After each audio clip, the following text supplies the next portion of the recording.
How big is your shelter that you have? I'm not asking specifics, but it's something that can it fit 15 people or family members? Or I don't have an underground shelter. Oh, you don't have an underground shelter. Okay. I used to in my place in Maryland, but this is a new, So you're a little bit more optimistic right now than you used to be. I wouldn't say that. I'd say I'm less optimistic, but it's not a question of optimism. But Then why don't you have one? Well, because I think that's the last thing you really need. I'd rather put the money into stockpiling food, raising chickens. I don't think radioactive fallout. Bunkering yourself. I think this is based on a myth. I just explained how a counterforce attack would work. No, I totally get what you said. I get what you said, and you actually. I'm hoping Putin doesn't watch this podcast because your other podcast was translated into Russian in our Russian channel. That's got a few 100,000 subscribers. Mm-hmm. But so what I'm asking you is the following.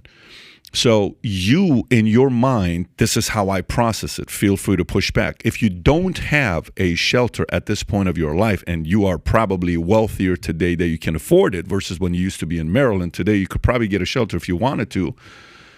Is it because you think it's more likely for us to have a super EMP attack before a nuclear attack? Is that kind of how you... I think it's much more likely that we would have a super EMP attack. That's why... cyber attack. And that faction, is arguing for Vladimir Putin's ear and trying to get him to listen to them instead of going to a nuclear war. Yeah, okay. But the reason I don't have my shelter anymore has not because I'm more optimistic today.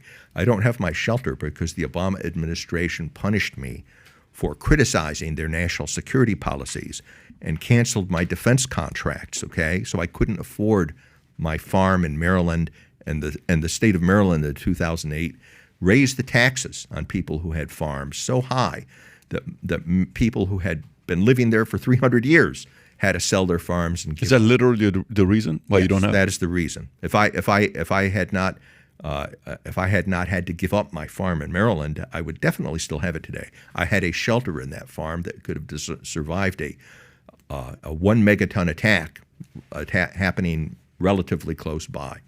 The house was designed to survive that, and it was a better setup.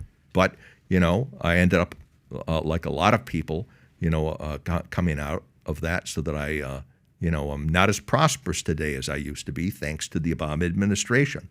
And, and financially I never came back to that. So I'm doing the best I can. I'm not a rich guy. I'm doing the best I can with what I've got. I'm very, I'm satisfied, with what I've done. We've, this new farm where we're setting up, is actually further away from Washington, because I'm less optimistic that Washington isn't going to get nuked, than I was before. I've moved my family to what I think is a safer location. So if you like this clip and you want to watch another one, click right here. And if you want to watch the entire podcast, click right here.